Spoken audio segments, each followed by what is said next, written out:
La Universidad Tecnológica del Chocó, Centro Mundial de Investigación y Docencia en Biodiversidad presenta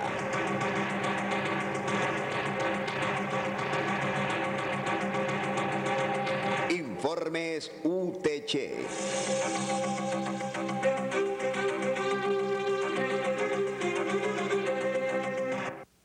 Amigos de Ingecon Canal 2, tengan ustedes buenos días. Bienvenidos a Informes UTC, nuestra cita de cada 8 días, donde ustedes se enteran de los pormenores de lo que pasa al interior del alma mater y también lo que pasa que tiene que ver con la educación en el departamento del Chocó. Hoy vamos a hablar sobre temas bien puntuales, sobre cómo realizar estudios de posgrados en los Estados Unidos. El anhelo de muchos estudiantes, no quedarse únicamente con la carrera en la universidad, sino ampliar su visión. También vamos a hablar sobre lo que tiene que ver una cooperación interinstitucional que se ha hecho con CEMACH. Ellos han tenido una programación especial para las personas de la tercera edad, los jubilados. De igual manera vamos a hablar sobre, aquí en el departamento del Chocó estuvo la comisión primera. Vamos a ver qué vinieron a hacer aquí, al departamento del Chocó, y qué papel jugó la universidad.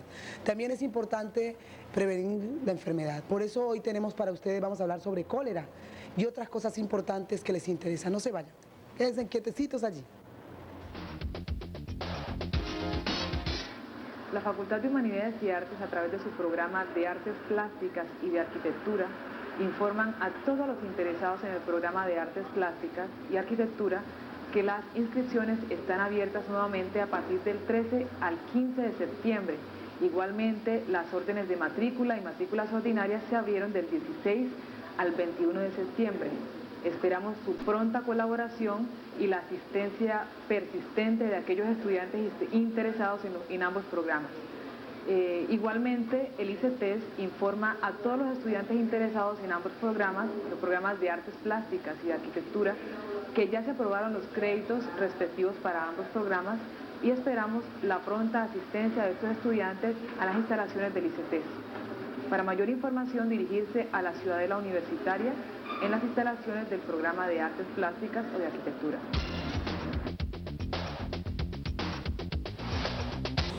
El chocobano se ha caracterizado porque es una persona estudiosa, le gusta capacitarse, salir adelante. La universidad ha entendido esto y no quiere que sus estudiantes, sus egresados, se queden únicamente con el conocimiento aquí local, que se proyecten. Es así como se realizó un seminario, taller, que tiene que ver cómo realizar estudios de posgrados y especialización en los Estados Unidos. Para eso se contó con la presencia de un importante expositor como es Agustín Lombana, y la Oficina de Relaciones Internacionales e Interinstitucionales de la universidad jugó un papel protagónico. Veamos lo que pasó en este importante taller donde asistieron 110 personas. La organización de este tipo de eventos responde al diseño, a las estrategias y a la planificación que viene liderando el doctor William Murillo López, rector de la universidad, tendiente a fortalecer la capacitación de toda la población académica del departamento a portas del siglo XXI, de tal manera que ello sirva como motor para el desarrollo y obtener pues un equilibrio social estable. Dirigido a profesores, egresados y estudiantes, la Universidad Tecnológica del Chocó Diego Luis Córdoba, a través de la Oficina de Relaciones Internacionales e Interinstitucionales, a cargo del profesor Jorge Perea Sánchez, realizó el primer seminario taller Cómo realizar estudios de posgrados y especialización en los Estados Unidos. Este taller estuvo muy concurrido, fueron 110 personas quienes participaron, porque es política de la universidad ampliar la visión, internacionalizarla para que los estudiantes estén a la par con el plan de modernización. El profesional Agustín Lombana Mariño fue el encargado y el director ejecutivo de la Comisión de Intercambios Educativos FUNGRIT Colombia-Estados Unidos. Estuvo aquí en la Universidad Tecnológica del Chocó, en la Ciudadela, realizando este importante seminario. El seminario taller se organizó teniendo en cuenta varios temas. Primero, mencionamos la importancia y la justificación para realizar estudios de posgrado en el exterior. teniendo en cuenta que no solamente hay que ver la calidad de los programas de educación superior en el exterior, particularmente en los Estados Unidos, sino dándonos cuenta de que la confrontación con otra cultura es quizás y es mucho más importante que el mismo estudio académico. Las tecnologías modernas nos han permitido el que ya actualmente uno pueda matricularse y seguir estudios a distancia en muchas universidades del mundo. Por lo tanto, lo que es acceso a información, lo que es poder entrar a interactuar directamente con un profesor, se puede hacer a distancia, sea por ejemplo a través del internet, en los chats que para ello exigen una simple participación y programación previa, o sea a través de las conferencias por televisión que permiten también una intercomunicación en el momento en que se dicta la charla y una interrelación directa con el profesor que le está dictando. Pero lo que no se puede reemplazar nunca es la experiencia de vida en otra cultura. Por más avanzado que esté en un campo el desarrollo tecnológico, por más cascos virtuales que nos inventemos, siempre la experiencia de vida en otra cultura será una confrontación fundamental para el enriquecimiento de la personalidad, para la apertura mental, para dejar una visión parroquialista y convertirla en una visión cosmopolita que pueda comprender, entender y relacionarse con el mundo. Esa es realmente la visión cosmopolita que el mundo entero, que el país en su internacionalización está requiriendo. Ese fue el primer tema, dar una motivación, una justificación profunda de lo que significa y de lo que puede implicar a nivel personal y social los estudios de posgrado en el exterior. Posteriormente entramos a abordar lo que es la configuración del sistema educativo en los Estados Unidos, haciendo mención de la historia, hallando diferencias en la organización de ese sistema educativo desde los colonizadores mismos hasta el momento, ver cómo el sistema de control comunitario es un sistema que ha operado y que ha sido muy eficiente en los Estados Unidos. Y luego entramos muy en detalle ya a hablar sobre características que tienen los niveles superiores de la educación en Estados Unidos. Hablamos claramente de cómo estaba estructurada la universidad y dentro de la universidad hablamos de las características de los posgrados. Hablamos de las diferencias entre las maestrías, las diferencias con los doctorados y las tendencias ahora para tener postdoctorados en los Estados Unidos. Hablamos también e hicimos mucho énfasis en lo que significa la educación como un elemento y un factor de ascenso en la sociedad y cómo cada vez más se está requiriendo de niveles altos de educación para poder conseguir niveles de salario y por lo tanto empleos a alto nivel. Esto daba una especie de marco de referencia para entrar luego ya específicamente a ver qué características hay que tener en cuenta, qué elementos, qué factores hay que considerar cuando uno quiere ir a estudiar en una universidad. Factores que tienen que ver con los programas mismos. No siempre las universidades que creemos más cualificadas son las universidades que tienen los mejores programas. Hay universidades de gran calidad, pero que tienen programas que no son de muy alta calidad. Entonces hay que mirar primero el programa y luego realmente atender a otros factores. Hicimos entonces una recapitulación de todo lo que eran los factores que podían incidir en una escogencia de un buen programa y de una buena universidad. Esto es muy importante para poder realmente entrar concretamente a disminuir el rango de posibilidades de programa. En los Estados Unidos hay más de 3.000 universidades acreditadas, de manera que la variedad de posibilidades que existen son grandes. Vimos la necesidad de mirar el programa, de mirar el tamaño de la universidad, de manera que no fuera uno solamente un número, sino tuviera la posibilidad de interactuar tanto con profesores y con estudiantes, y eso está muy dado con el tamaño de la institución. Esta parte la enfatizamos muchísimo de manera que pudiera la persona que está interesada en ir a hacer estudios en los Estados Unidos considerar aspectos de la institución y aspectos también personales. Vimos y analizamos las diferencias entre universidades de altos costos y las universidades de costos relativamente más bajos, nunca teniendo en cuenta que el costo de la educación en los Estados Unidos a nivel universitario es un costo que traducido en pesos colombianos pueda considerarse un costo bajo. Siempre es un costo alto, yo diría que es un costo muy alto. Luego entramos ya a aspectos muy concretos en cuanto a los requisitos que se piden para el ingreso a las universidades de los Estados Unidos.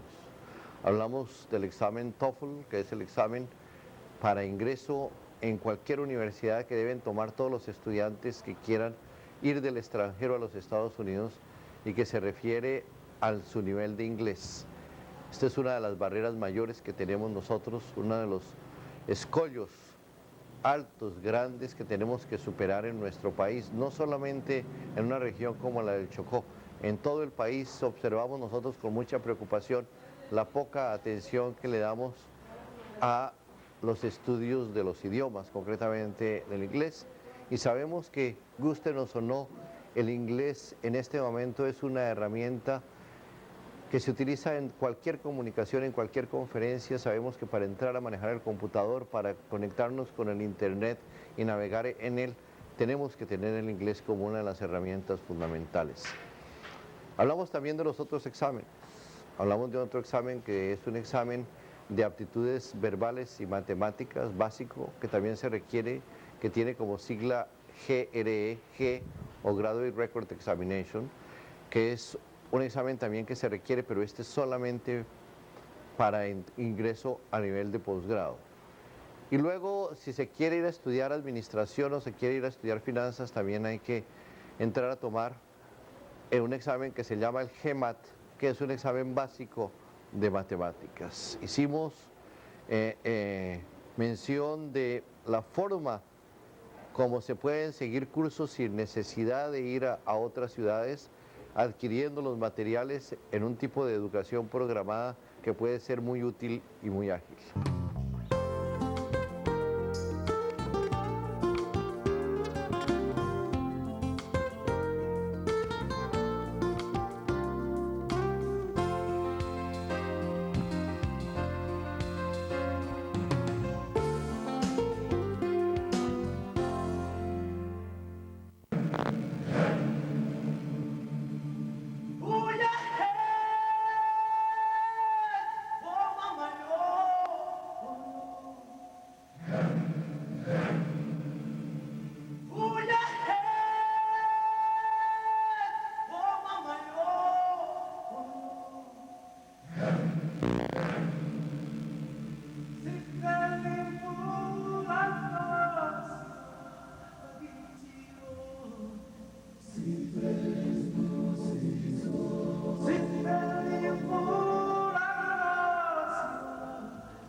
La Universidad Tecnológica del Chocó, la parte administrativa, ha entendido que no solamente se debe quedar en los claustros educativos, hay que trascender, hay que llegar a la comunidad. Prueba de ello fue lo que se realizó el pasado jueves en el gimnasio anexo a la universidad.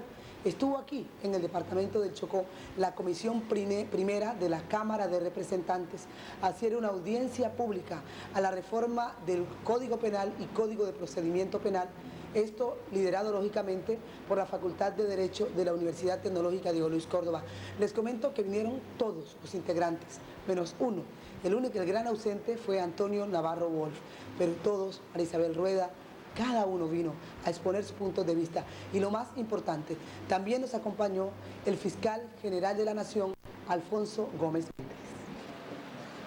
Hoy, la Universidad Tecnológica del Chocó Diego Luis Córdoba sirve honrosamente para nosotros de marco académico a este importante ejercicio de participación democrática.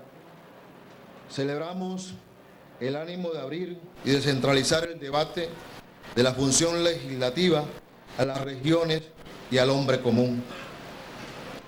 Corresponde al Chocó y a nuestra universidad en particular no ser inferiores al compromiso que se asume, poniendo todo nuestro empeño, dedicación y capacidad institucional al servicio de este evento. Como un modesto aporte a la democracia colombiana y al Congreso de la República, en este mar de la ciencia jurídica representado por los connotados juristas que hoy nos visitan.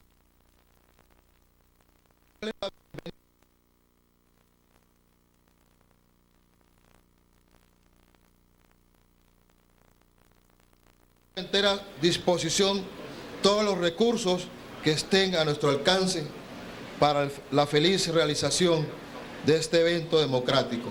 Mil gracias.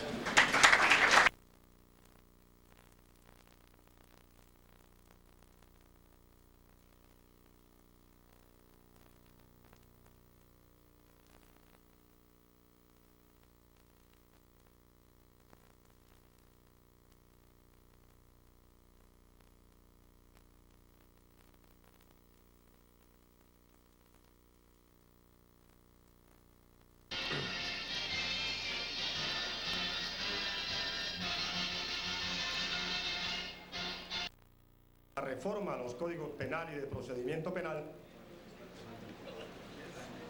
al doctor William Murillo López, rector de la Universidad Tecnológica del Chocó, entidad que viene patrocinando a ustedes, y también a los demás miembros de la Honorable Cámara de Representantes que acompañan a estas personalidades. En contados segundos, curso de este año al departamento del Chocó, y específicamente a Quibdó, esta vez para hacer una especie de rápida introducción. Para mí constituye un verdadero honor venir aquí por tercera vez en el curso de este año al departamento del Chocó, y específicamente a Quibdó, esta vez para hacer una especie de rápida introducción a la propuesta de reforma penal integral que le ha planteado la Fiscalía General de la Nación al Congreso de la República y al país en general. Tal vez, como lo señalaba el honorable representante Odín Sánchez, esta ha sido una de las iniciativas más discutidas, más debatidas, no solamente en el seno natural del Congreso, sino también en la academia, en los foros, en los colegios de abogados. Contrariamente a lo que venía ocurriendo en los últimos años en el país, cuando las reformas en todos los órdenes de los códigos, pero particularmente en estos del penal, del procedimiento penal y del penitenciario, se hacían a través de comisiones por la vía de las facultades extraordinarias, pequeñas comisiones en las cuales no había espacio para la discusión.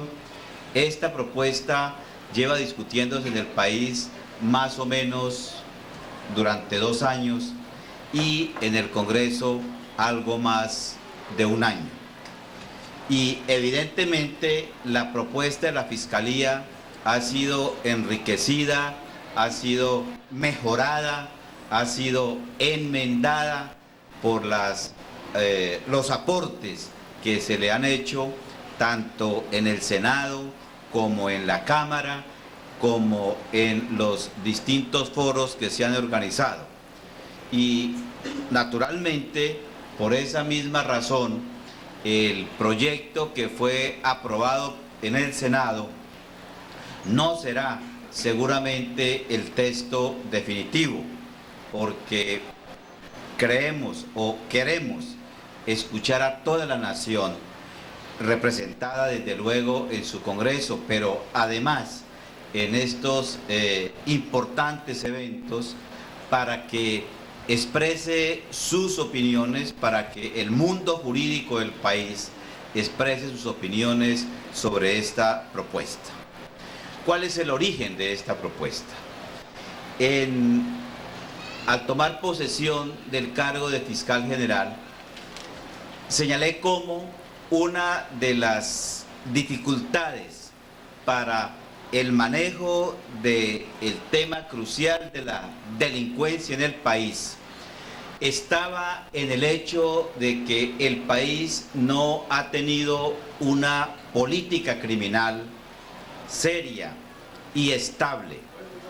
El país ha venido legislando al vaivén de las circunstancias, generalmente por fenómenos de coyuntura, pero se ha venido desvertebrando la legislación hasta el punto de hacerla prácticamente una especie de lo que yo he llamado colcha de retazos, porque no se ha tenido muy claro siempre cuáles son las conductas principales que deben ser consideradas como delito en el Código Penal, es decir, cuáles bienes jurídicos importantes deben ser dignos de esa máxima de las protecciones del Estado, que es la protección penal, cuál debe ser el procedimiento y cuál debe ser el tratamiento que se le debe dar a las personas que en un momento determinado están siendo procesadas o están siendo acusadas de la comisión de un delito. Y esa falta de seriedad ha influido de qué manera en la dificultad que ha tenido el país para afrontar el fenómeno de la delincuencia. Si uno mira en todos los 3 ámbitos, tanto en el ámbito penal como en el del procedimiento, como el del penitenciario, observa que en los últimos años lo que ha habido es una legislación dispersa, pero que no ha obedecido a unos criterios únicos. Siempre se trata de cambiar la legislación de acuerdo con las circunstancias coyunturales del momento. Una rápida ojeada a las últimas reformas nos muestra cómo en distintos momentos del país hemos cambiado la visión sobre cuáles son los hechos que deban ser más graves. Un día el país considera que la detención preventiva debe ser la regla. Otro día considera que la detención preventiva debe ser la excepción. Yo creo que los no desmemoriados deben recordar cómo la Ley Segunda de 1984, que la gente conocía como la Ley Gaitán Maecha, generó que toda una reacción porque muchas personas salieron de la cárcel porque era prácticamente imposible mantener a alguien en detención preventiva. Sin embargo, pues ahora tenemos que escuchar a ese venerable jurista en su respetable etapa otoñal, decir que este es un código que contiene errores garrafales, que ha sido uno de los problemas que hemos tenido quienes hemos impulsado esta propuesta, tanto desde el punto de vista de la Fiscalía como desde el punto de vista de los ponentes que han trabajado seriamente en el Congreso. ¿Por qué? Porque quienes redactaron los actuales códigos del año 80, por ejemplo, en materia del Código Penal, y luego en el año 91, con el Código de Procedimiento Penal, pues no tuvieron problemas con quienes habían redactado los que iban a cambiar, porque en esa época pues ya había Parmenio Cuellar, Jorge Eliezer Gaitán, Carlos Lozano y todos los que redactaron los códigos que ellos cambiaron. Pero ahora tenemos el problema de que afortunadamente están vivos uno de los autores de los proyectos que vamos a cambiar.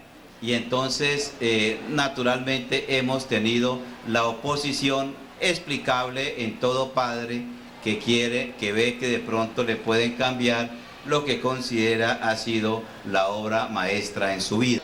No podemos estar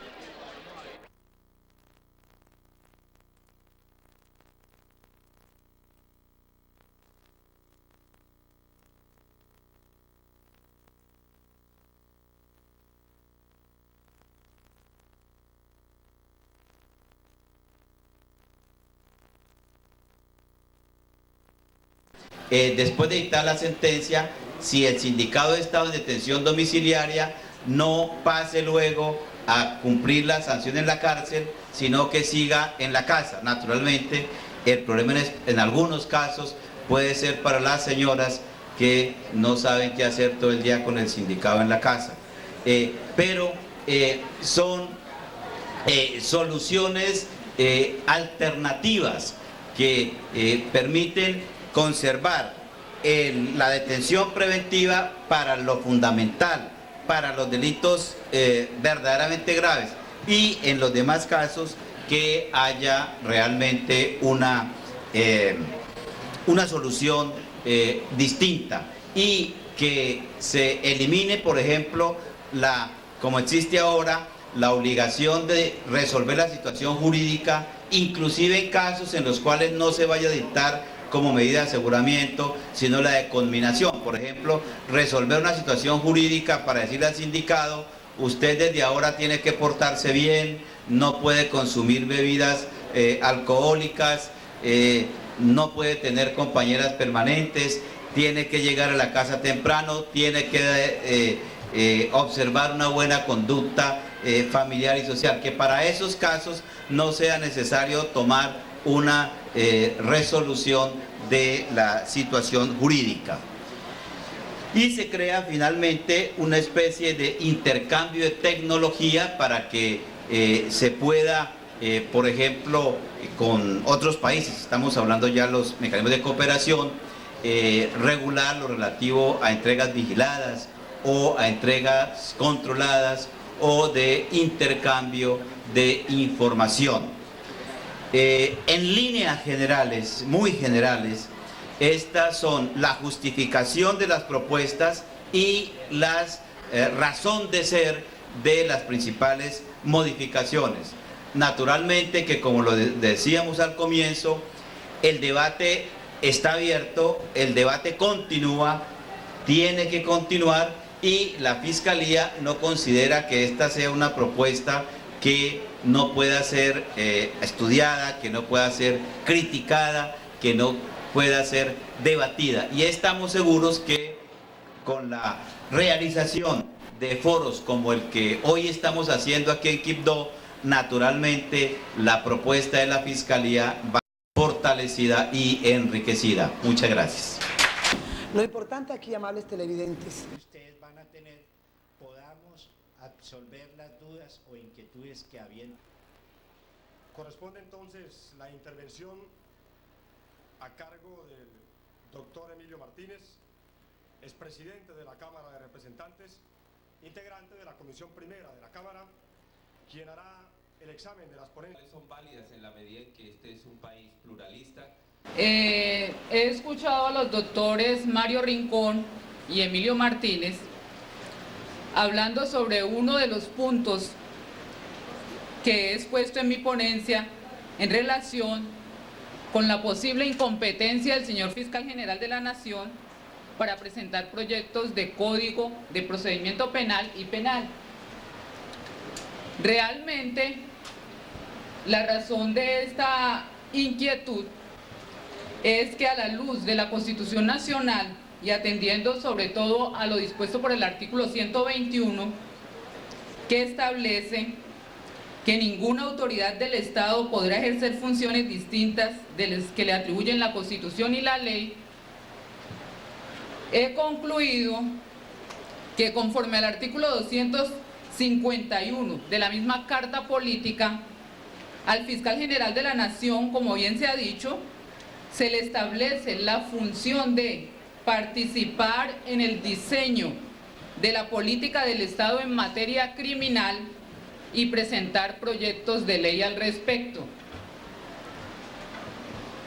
Igualmente, el artículo 257 de la Carta, en su numeral 4, le asigna de manera concreta, clara y específica al Consejo Superior de la Judicatura la función de proponer proyectos de ley relativos a la administración de justicia y a los códigos sustantivos y procedimentales.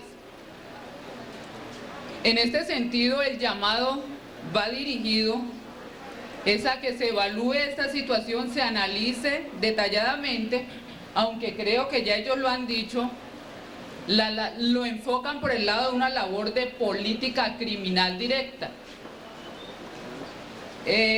Mi criterio al respecto es que de manera especial debe tenerse como un código, conjunto de normas que está dirigido a regular de manera completa, metódica, sistemática y coordinada las instituciones de una determinada rama del derecho, como en este caso es la penal.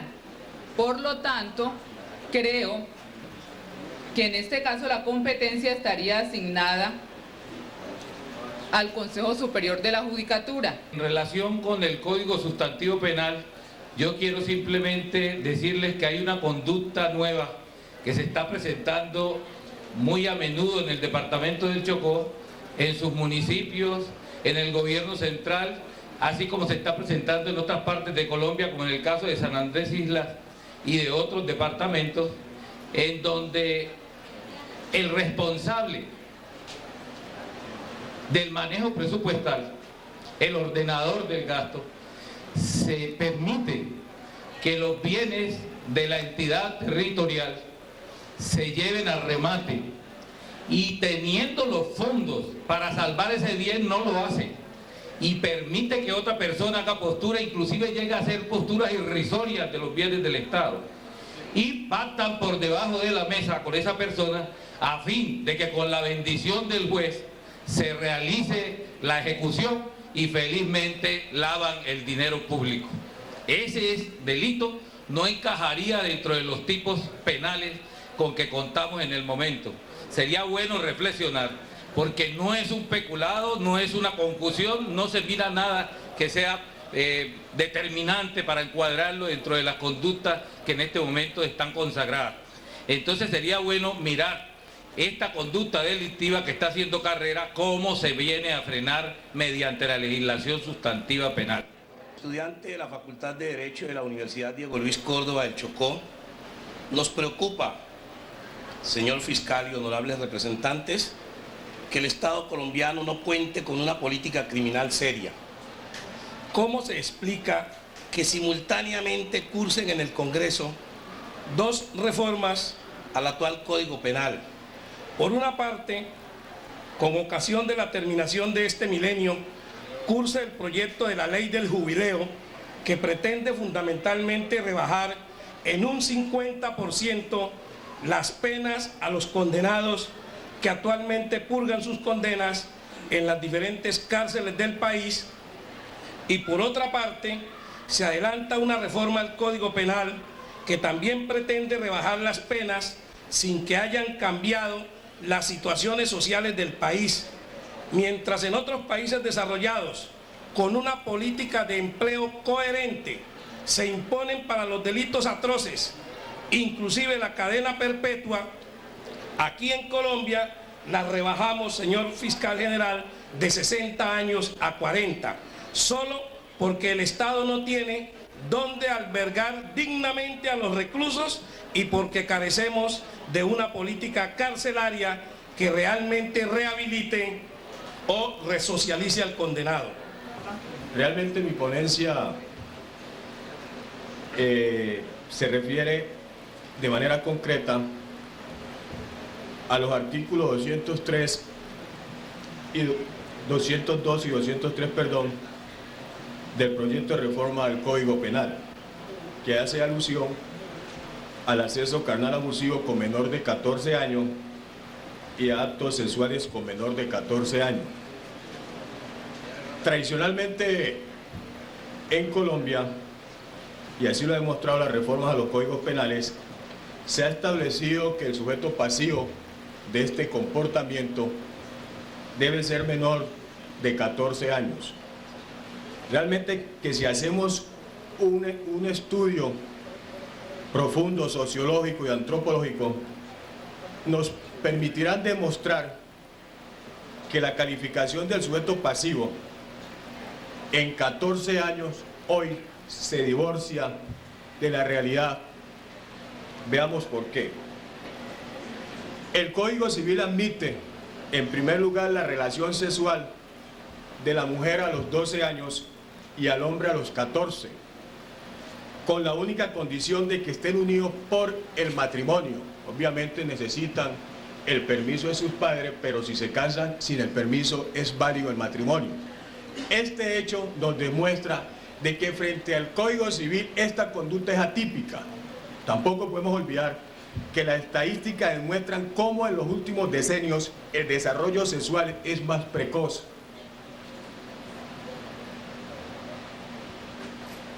Igualmente la juventud contemporánea ya no rodea el sexo con los misterios de otras épocas, y lo más importante es que, y así lo demuestra la tradición judicial, esta clase de investigaciones termina por lo general con una preclusión, dado de que el fiscal tiene con fundamento en el examen que se hace de la víctima proferir la decisión con fundamento en un error de tipo, porque el sujeto activo siempre manifiesta y que creyó que la mujer era mayor de 14 años y se envía del médico legista para que se le haga un examen piloso oriental y siempre, por lo general, aparece con una edad mayor de 14 años. Por eso pido a la comisión que mire este aspecto para ver si es factible de que la edad se baje por lo menos a los 12 años. Muchas gracias. El título 11 del proyecto de reforma, que contiene el capítulo único sobre los delitos contra los recursos naturales y el medio ambiente, en términos generales modifica las penas privativas de la libertad contenidas en el actual Código Penal, en el sentido de que las disminuye, no obstante que aumentan las multas considerablemente. El tema ambiental, su protección para Colombia y en particular para regiones de gran biodiversidad, como el departamento del Chocó, por el cual considero que las penas deben aumentarse e incluirse en un artículo que multe y penalice a quienes realicen la extracción de nuestros recursos naturales, yacimientos mineros o hidrobiológicos o hidrocarburos y no los declaren como tal o no los registren como de nuestra región. Esto por cuanto en la gran mayoría de los casos, con la anuencia o no de las autoridades respectivas, nuestros recursos son extraídos y registrados como de otras zonas del país, en perjuicio de los beneficios económicos que podemos tener por las regalías u otros conceptos.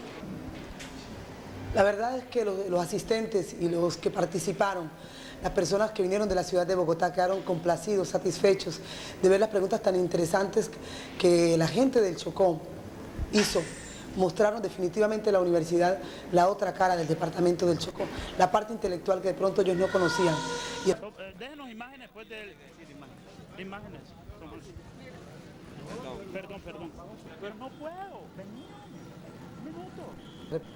Bueno, lo importante de esta audiencia fue la participación que hubo por parte de la universidad, del sector del Poder Judicial, también de los abogados litigantes y de muchos miembros independientes de la comunidad que después de escuchar la motivación y explicación que se hizo por parte del señor fiscal y de los ponentes, ellos hicieron sus propuestas correspondientes de acuerdo a lo que consideran que debe ser reformado alguno de los apartes de cada uno de los códigos. Es decir, yo pienso que esta primera audiencia conlleva a que el pueblo colombiano se dé cuenta cuál es la propuesta que en estos momentos se está discutiendo en la Comisión Primera para que puedan intervenir y poder aportar sus iniciativas y sus ideas que tienen de acuerdo a esta reforma. En consecuencia, ¿usted cree que el objetivo propuesto se ha logrado? Sí, obviamente que sí, porque la participación fue muy masiva. Hubo 38 ponencias, que a mí me parece que en un foro de estos es muy participativo. La Facultad de Humanidades y Artes, a través de su programa de Artes Plásticas y de Arquitectura, informan a todos los interesados en el programa de Artes Plásticas y Arquitectura que las inscripciones están abiertas nuevamente a partir del 13 al 15 de septiembre. Igualmente, las órdenes de matrícula y matrículas ordinarias se abrieron del 16 al 21 de septiembre. Esperamos su pronta colaboración y la asistencia persistente de aquellos estudiantes interesados en ambos programas. Igualmente, el ICETES informa a todos los estudiantes interesados en ambos programas, los programas de Artes Plásticas y de Arquitectura, que ya se aprobaron los créditos respectivos para ambos programas y esperamos la pronta asistencia de estos estudiantes a las instalaciones del ICETES. Para mayor información, dirigirse a la Ciudadela Universitaria en las instalaciones del programa de Artes Plásticas o de Arquitectura.